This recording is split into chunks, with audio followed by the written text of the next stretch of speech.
Buenas tardes, hermanos y hermanas, estudiosos de Romanos, embarcados en una aventura extraordinaria y preciosa, que es precisamente la carta a los romanos.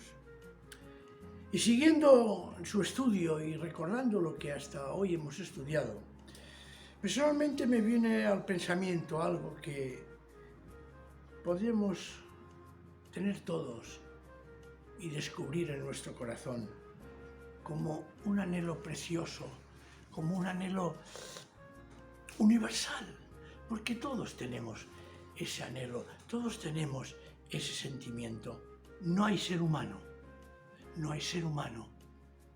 creo yo, que no lo tenga.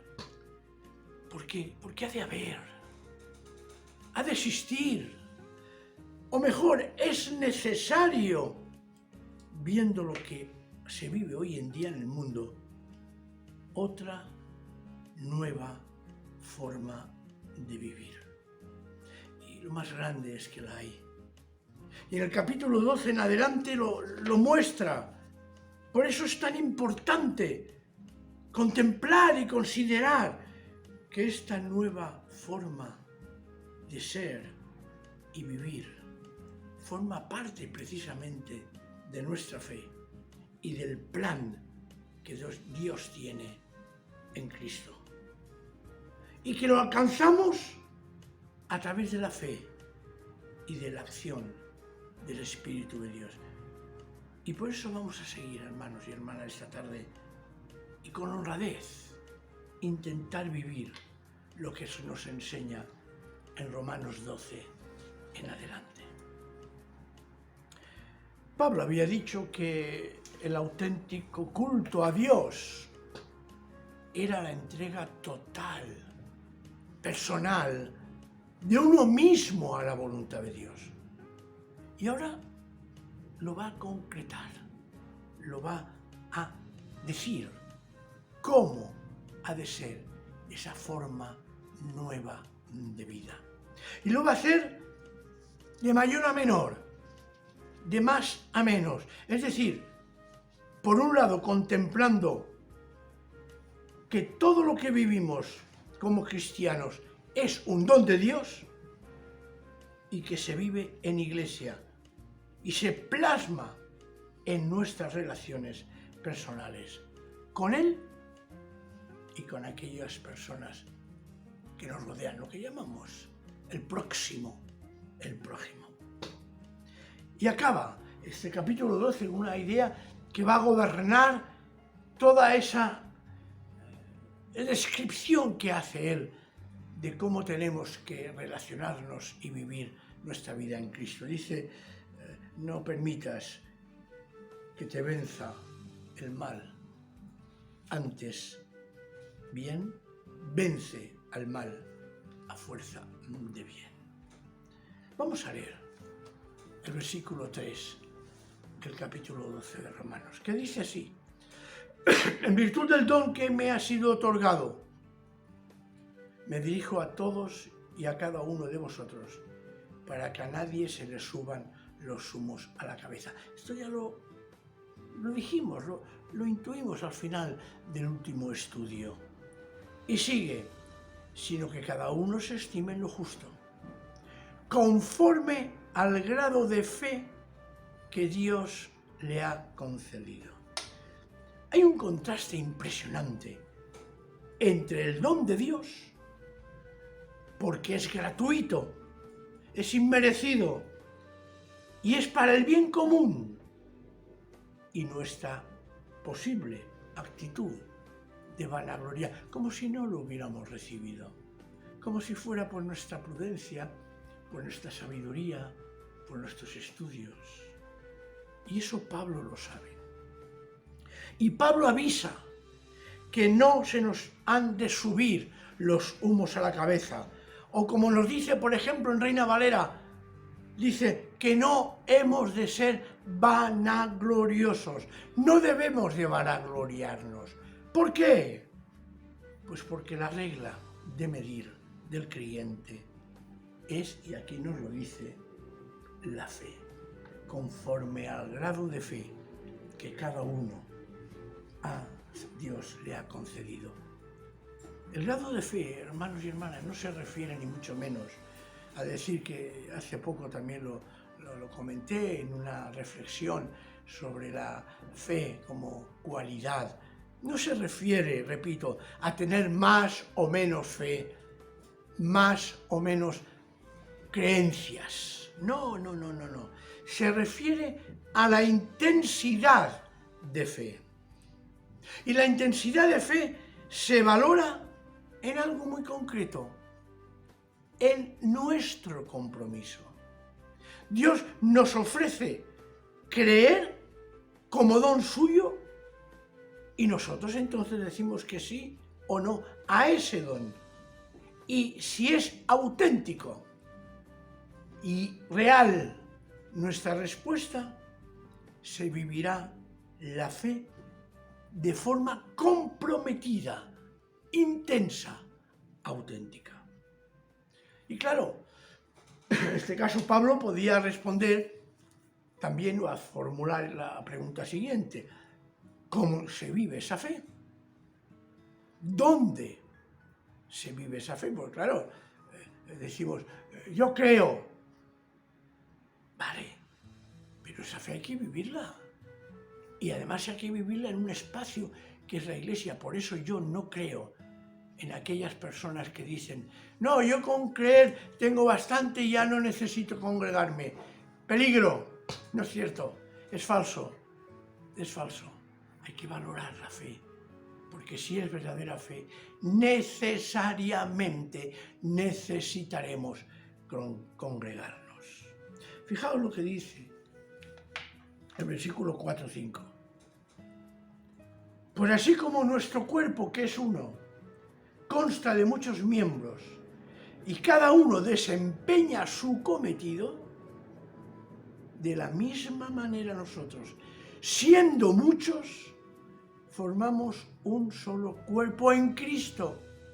Y en ese cuerpo, cada uno es un miembro al servicio de los demás. Pablo hace una referencia clarísima a la comunidad, a la asamblea, a la eclesia. Es decir, como eclesia tenéis que saber que es un término que tomó el cristianismo de lenguaje griego, que significa asamblea, es reunión de hombres libres. Asamblea, pues, es la iglesia. Por eso se dice la asamblea de los hijos de Dios. Y esa asamblea está siendo y es una realidad porque hemos sido convocados por Dios para el Señor y por el Señor, para vivir con una relación semejante, como nos hemos dado cuenta ahora que dice Pablo, en un organismo humano, en un cuerpo humano. No podemos, igual sí más adelante lo hago en estos estudios, pero en Primera de Corintios, en el capítulo 12, Pablo se explaye, se extiende y dice así, sabido, 12, Primera de Corintios dice, sabido es que el cuerpo siendo uno tiene muchos miembros, está refiriéndose a un cuerpo primero, humano, y que los diversos miembros, por muchos que sean, constituyen un solo cuerpo. Y dice, lo mismo sucede con Cristo. Leerlo porque Pablo desarrolla ahí este concepto precioso de que somos el cuerpo de Cristo. La verdad es que andar en novedad de vida y en iglesia es reconocer cosas que hay que aprender y cuesta mucho aprender. Cuesta mucho que dependamos del trabajo de otros. Cuesta mucho dejar nuestra autosuficiencia, no permitir que los humos se nos suman a la cabeza para aceptar y recibir que yo, tú, ella, aquel, dependemos unos de los otros.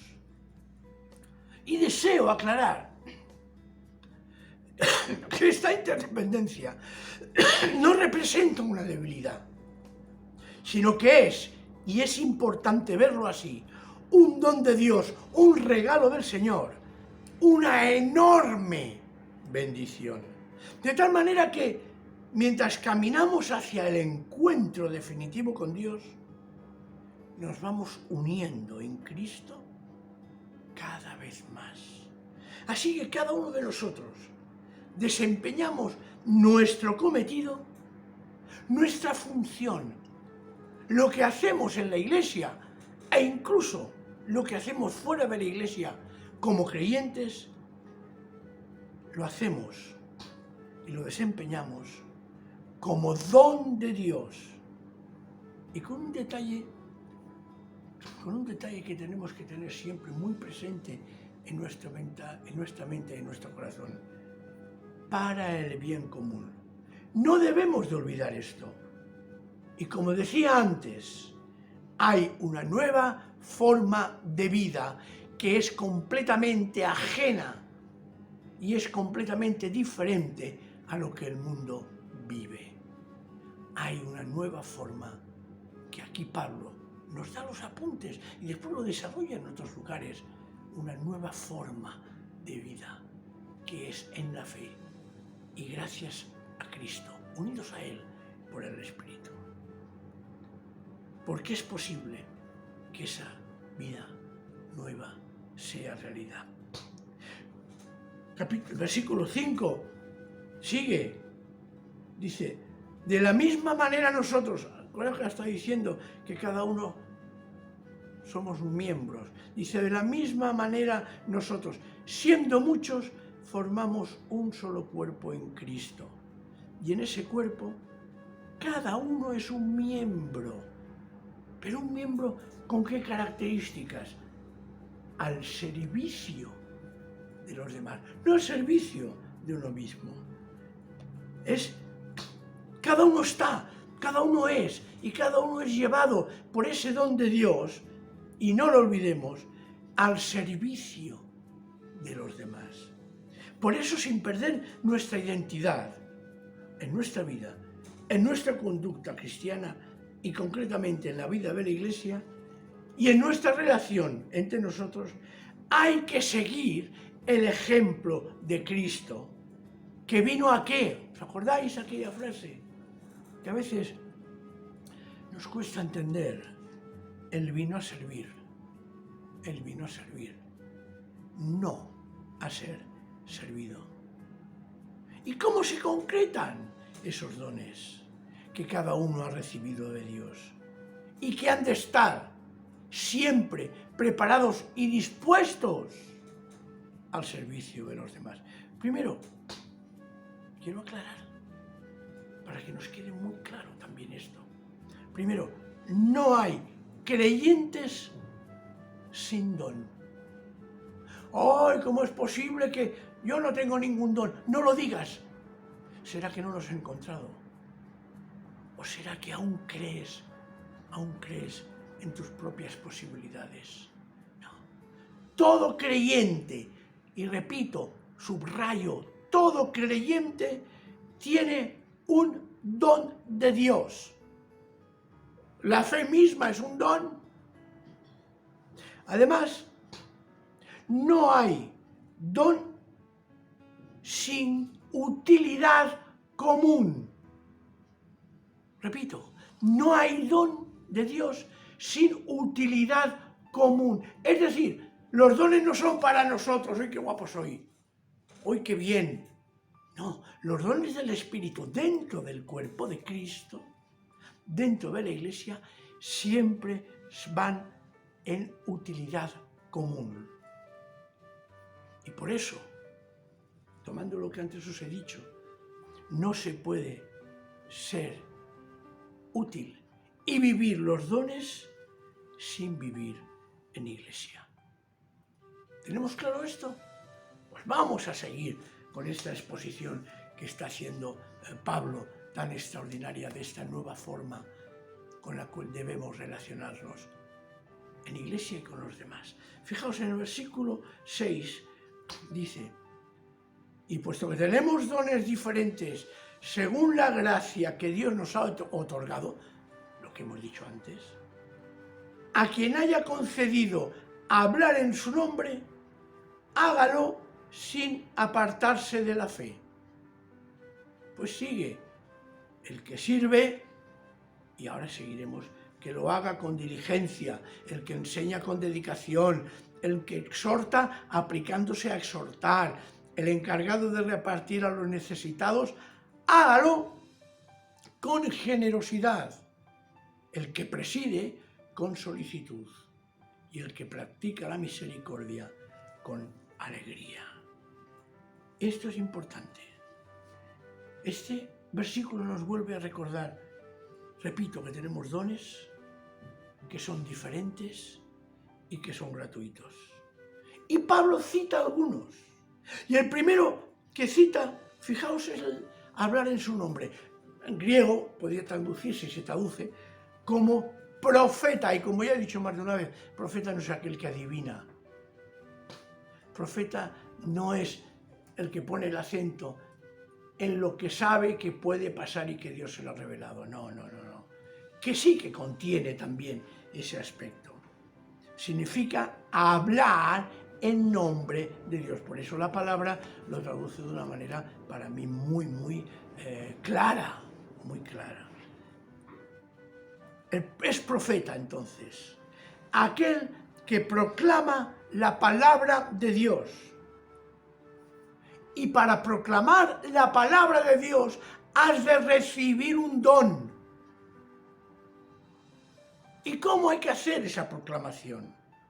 ¿Cómo hay que hacer? Y lo dice aquí también: sin apartarse de la fe.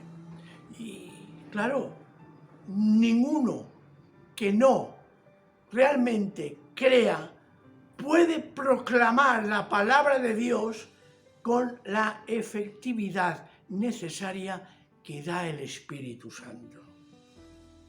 Y aquí este de apartarse, sin apartarse de la fe, tiene también una doble vertiente.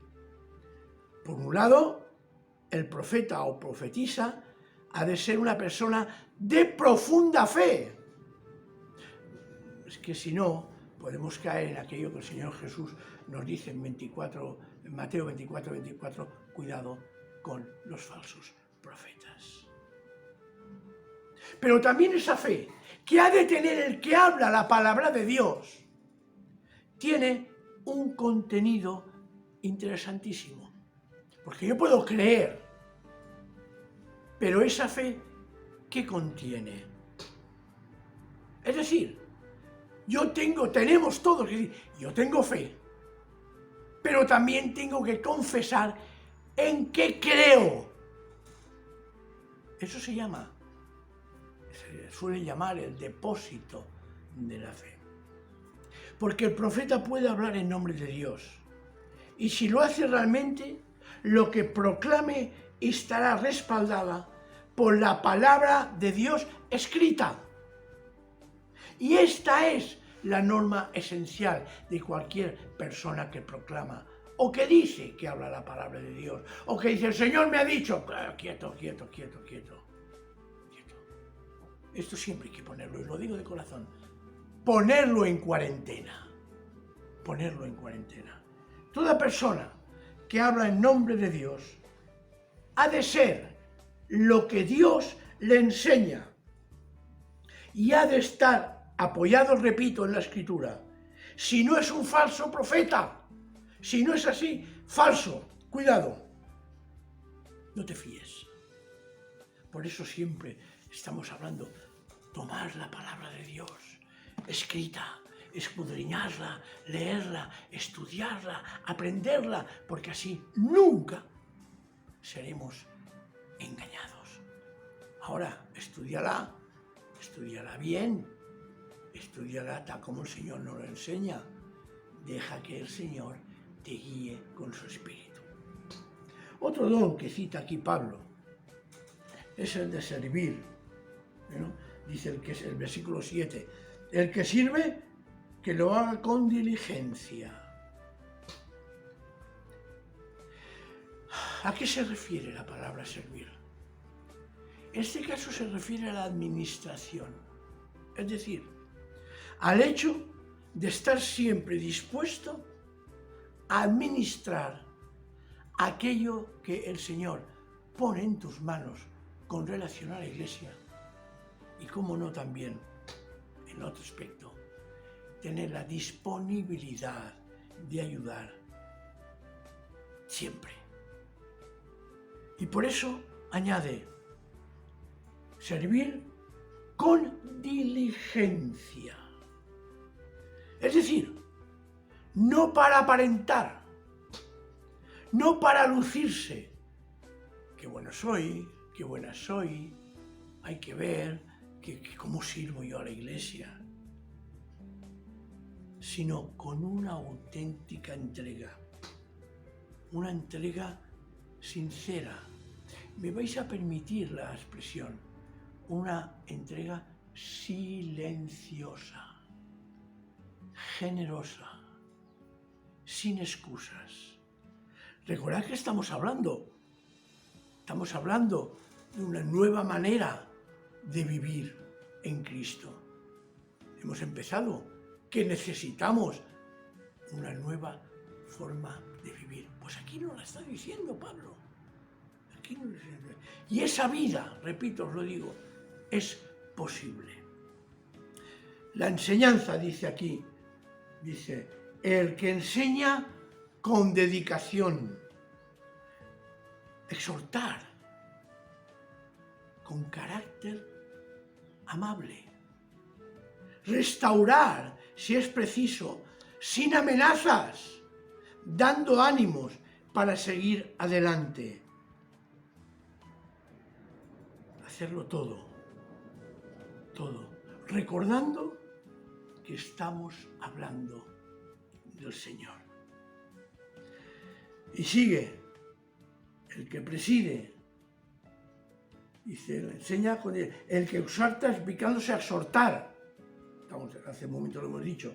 El encargado de repartir a los necesitados con generosidad. Al que preside con solicitud.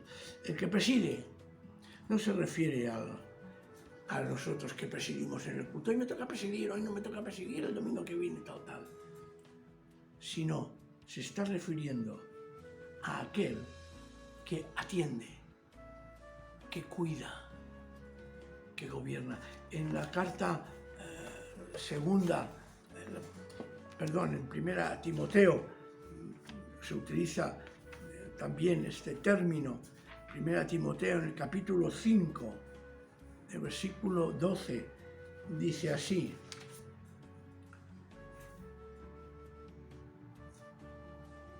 primera de